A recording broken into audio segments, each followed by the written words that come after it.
It's the Cavaliers Basketball Club Podcast. It's basketball time at the Cube. It's over! It's over! The 52-year drought is over! The Cavaliers have won the NBA championship! Cleveland, this is for you! Mitchell goes to the basket and buries Cornette! Garland high steps over the timeline, stumps on a dime, hits the three! Darius Garland has been unreal here in the fourth quarter. Jack clock down to 5. Lillard blocked by Mobley. Oh, my! Take his home. Challenge Allen, and Allen said no. Get that big stuff out of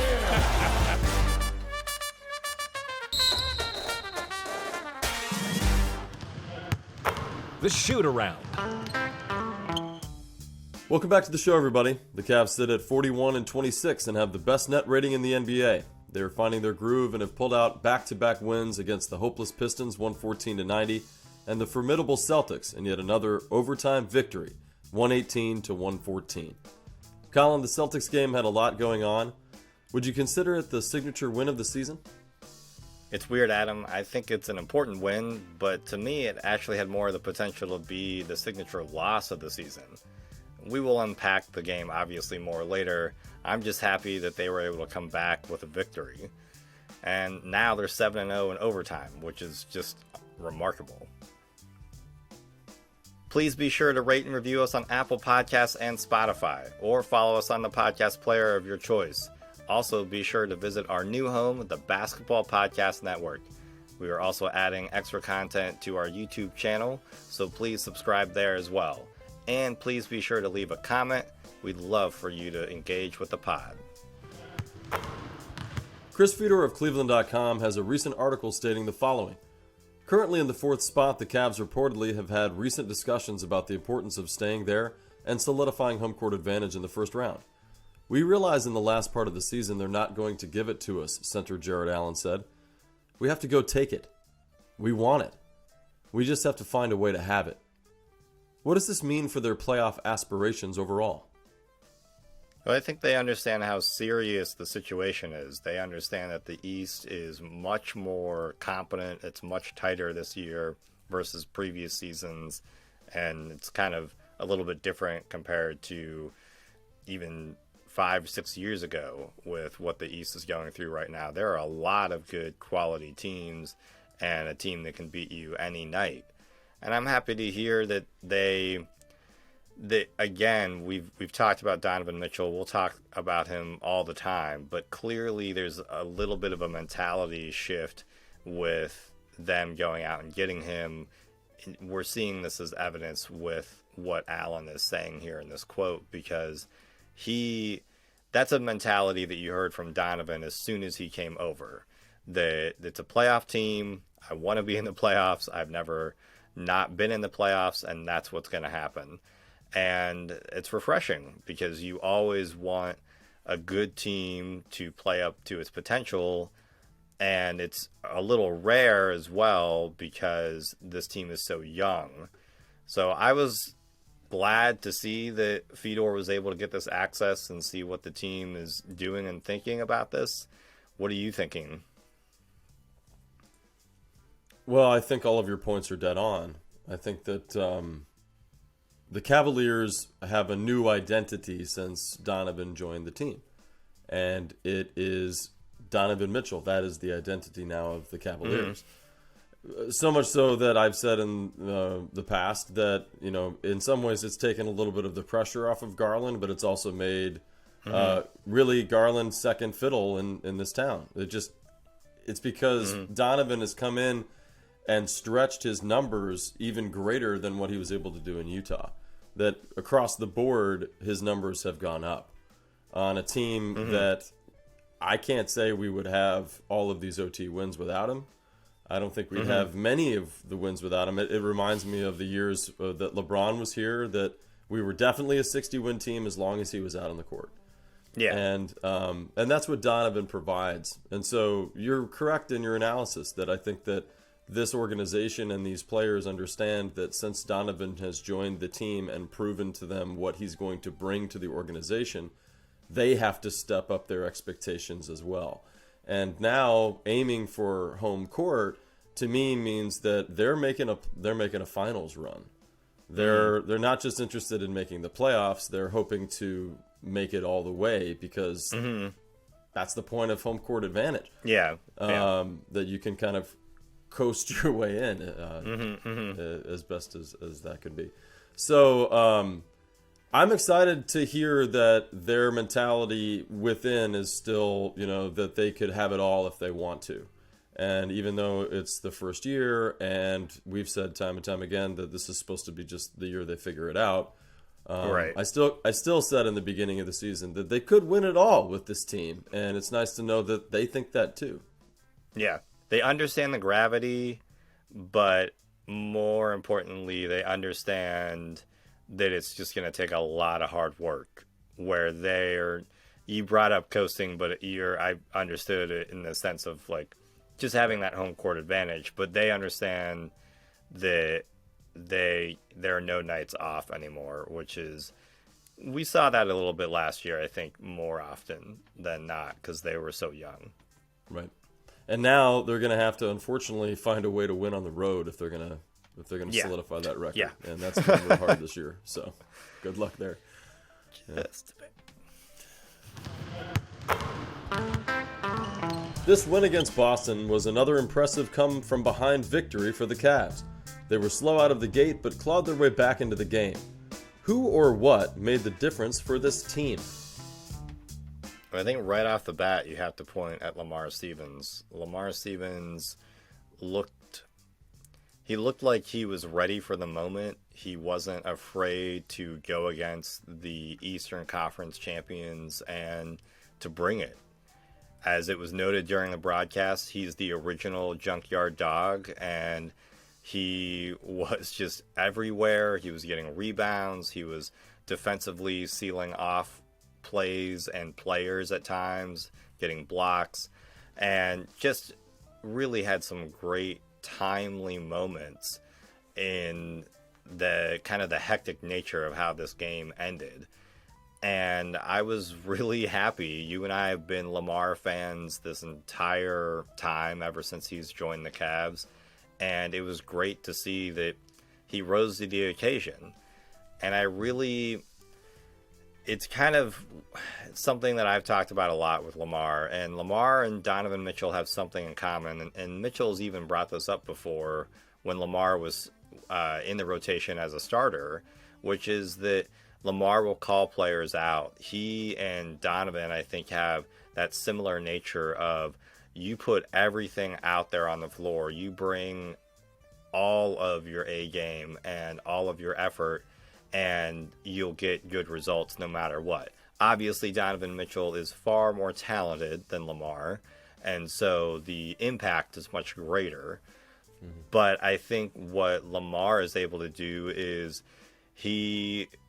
because he's able to bring it so much, so he really surprises the opponent, because you have him going against smaller fours or centers who just aren't thinking that a dude who has been DNP'd for four or five games coming into this stretch.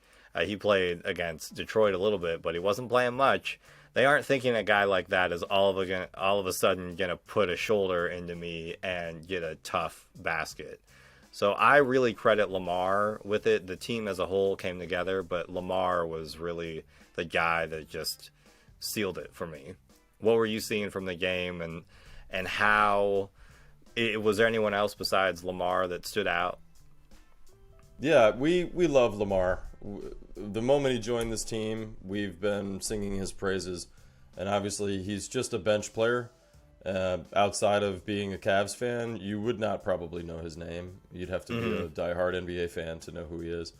But he's one of those glue guys, those players that you just absolutely need around the team to be successful. And I was very happy for him that at the end of regulation, those free throws were missed by that Celtics player. I can't remember who missed them, but because Williams. It was Williams. Williams, yeah, because it would have been a real shame to see the game end on a Lamar Stevens foul, a scrappy kind of play. They allowed the Celtics to get in the lane and penetrate for an easy layup, and 3 players followed the guy in and overextended to try to block. It was a really ugly defensive stop at the end of the game, and unfortunately Lamar got called for the foul. So again, I was very happy that the guy missed both and we had the chance to win in overtime, because you hate to see a person put that kind of effort out and then unfortunately be somewhat responsible for the loss. But you have to point out that a player that only had 17 minutes in the game and really only had 8 points and 8 rebounds, that's still, his contribution cannot be measured, and you'd have to watch the game to really know. The stat line doesn't do it justice. Now, as far as what sticks out to me other than Lamar's effort, and even a headline that I saw for Lamar, which was Lamar Stevens stays ready, continues to personify team's core values. I thought that was really great. I would say the person who sticks out to me the most from this game, it would be easy to say Donovan Mitchell, because of course he had 40 points in 47 minutes, and he was the full reason why he had any chance to win it all. Pretty good. Just a little bit.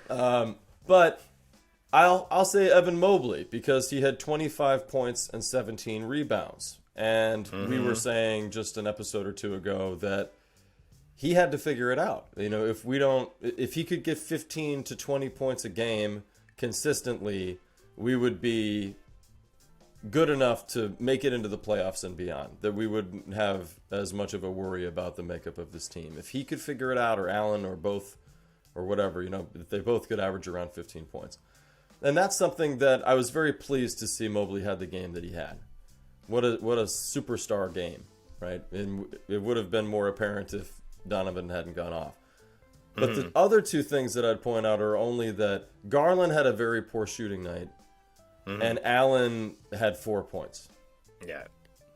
So if those 2 players had kind of produced what I think they are capable of, or more consistently capable of, then it wouldn't have ever even flirted with OT. We would have just handedly beat them by maybe 10, 15 points.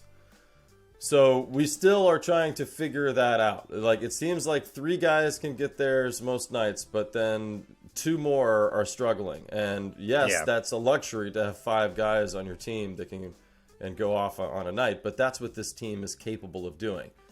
And when JB wants to play smaller lineups, then you need these guys to be able to produce like that. And that one final comment to make before I pass it back to you was just that I was pleased that JB, used a little bit larger of a lineup. I thought that was a pleasant surprise as well, since that's been a nitpick of ours. What were your thoughts about the minutes and how he used everyone? Yeah, I think that he just understands now that he has to pull the ripcord on some of these players. Wade was not looking great, so he put Jetty in a little bit more. Rubio was shaky as well, so he, didn't rely on him as much. And I think that JB has to understand he can't wait till the end of the game. He has to make the change at halftime versus... he was kind of stalling. You saw that last year as well in the play-in tournament. Is he basically just went with he changed the game plan a little bit, but he just waited too long. And so now I think he is comfortable enough with this whole roster that he has to have the ability to just change players in midstream. This makes me think a little bit of everything that went down with Kevin Love. I'm kind of curious if the rest of these players, they aren't as apprehensive about getting pulled. They understand. We know that Jetty's been pulled whenever. I mean, Jetty's been pulled even when he's not on the basketball floor by JB, rightly or wrongly. But they still go out and perform. And I think that Love, because he is a future Hall of Famer, because he was this quote-unquote franchise player of the only championship direct through line to this not only team but city, that I think there was some sensitivity around that. So we might be seeing JB play around or mess with the game plan even more now, because I think he's trying to prepare all of these guys on the bench, except for Lopez probably, that you could get 10, 15 minutes if the guy in front of you isn't doing what they need to do. And so that was refreshing because, as we mentioned, Lamar did play against Detroit, but a lot of players played against Detroit because it was a whooping.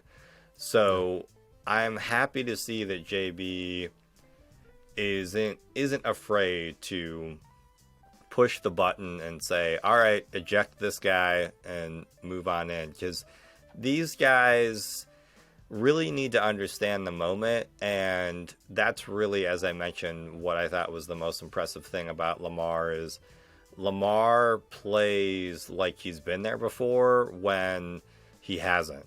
And that's really kind of surprising for a bench player. And I'm seeing that, Dean Wade and Jetty are getting a little lost in how they're supposed to fit. And I hope that they find their way. I want them to all be successful. But if you can rely on a guy like Lamar, then that is a luxury because you have a guy who is prepared. The Cavs go on the road starting tomorrow, playing 2 games against Kevin Love's team, the Miami Heat. That's really weird to say. And the Charlotte Hornets. Will the Cavs come away from this road trip with more wins or losses? Well, we're a horrible road team, so it's very possible that we would lose all of these games. I'm not really sure. I'm going to say that we're on a hot streak, that I think that even though we came off of the break a little cold, I think that was just a blip. And now, judging by the remaining 15 or so games, I think the Cavaliers have a good chance to win 10 at least of those games if they really take things seriously. And I think that starts by playing 2 teams like the Heat and the Hornets that really have no business beating our team. And I understand every team in the NBA has a shot because they're all talented individuals and professionals. But the Cavaliers are now flirting with being a finals contending team, and they're looking for home court advantage, as we stated in the first part of this episode. So if you're gonna get that, you gotta win these games. That's what's gonna help your cause. So I'm gonna say that we're gonna get 3 out of 4, even though I'm gonna be hopeful that we can get all 4. I just imagine one night things probably they're not gonna go our way.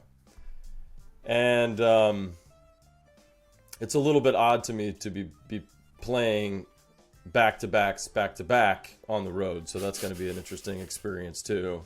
The first games are going to determine how the second games are going to go, I think, in the end. And as far as Kevin Love, just to mention him because we're going to get a chance to at least go to where he resides, but it sounds like he will not be playing, which is not a shocker. I think this is something that we talked about when we heard rumor that he could be leaving, and that the Cavaliers didn't mind having him sign with a team like Miami, being a team that could directly contend with us for the playoffs this year. They're not worried about Kevin's ability to improve that team. And that's sad. It'd be great if Kevin could prove them wrong. But the 2 top headlines for Kevin Love are Eric Spoelstra doesn't expect Kevin Love's injury to be long-term. And the other title a day before that was Kevin Love still cold and white hot. So, it's going to be a struggle, I think, for Kevin down there. This is the end of a player's career, most likely. And unfortunately, his body is not cooperating with him, and that's kind of the saddest end. So maybe not. Maybe things will turn around, and maybe this year's just another fluke for him, and next year he'll have a better year. But it's more of the same for Kevin down in Miami, it sounds like. So it'll be a shame that we won't get to see him out on the court with us, or against us. Just be nice to see him play. It'd be a little weird for me to see him play because I think he might play the second game. We don't really know. It seemed Chris Fedor had reported that he'll probably be out for this game on Wednesday. And yeah, it is kind of interesting when you see the national media kind of try to break down moves of local teams when even though I respect a lot of the folks in the national media, they still have not watched as many games or paid attention to as many games, respectively, with these local teams. And a lot of folks were just kind of surprised that the Cavs would let, Love leave in a buyout situation. And a lot of that is the fact that I would say we've recorded 67 podcasts. I would say a good quarter of them, we have addressed the injury issues of Kevin Love. And that is because man gets injured a lot. I mean, he is known to be injured. And especially in this second large-scale contract with the Cavs, he was basically injured for half of it. We have episode titles about his injuries and about him coming back from injury. So, specific titles. So, And again, I don't think we've ever wished him ill will. That's just how his career has kind of broken down. I'm hopeful that he does have a little bit of more juice in his career as well, coming into maybe he'll get another solid contract and contribute to another team and kind of leave more on his own terms, which would be awesome to see. To move on to your other point where you were saying that you're thinking that the Cavs might win 3 games, I would love that. I think that from everything that we've talked about in this episode, what you laid out at the beginning with the mentality of this team and where they need to move into this echelon of being taken seriously as an Eastern Conference contender, they need to come out of this road trip with at least 3 wins. Anything less than that is kind of sad because Charlotte is not good. So they should beat Charlotte handily. Charlotte is not a good basketball team right now. And I don't even know if their coach and organization, everything is just not good there. And with Miami's always coached well, but they have people dropping like flies. They're inconsistent because of that, and we should be able to rise to the occasion. And if they want to be taken seriously, if this young squad wants to be taken seriously, they have to beat teams in their home court, on the road, close to playoff time. They have to hit all these checks to really show the rest of the league that they're prepared and, hopefully quelch the fever pitch from the Cavs fans that this team is really ready. Yeah. And, I have a challenge for the Cavaliers on the road, okay? Come out and end the game by the halftime.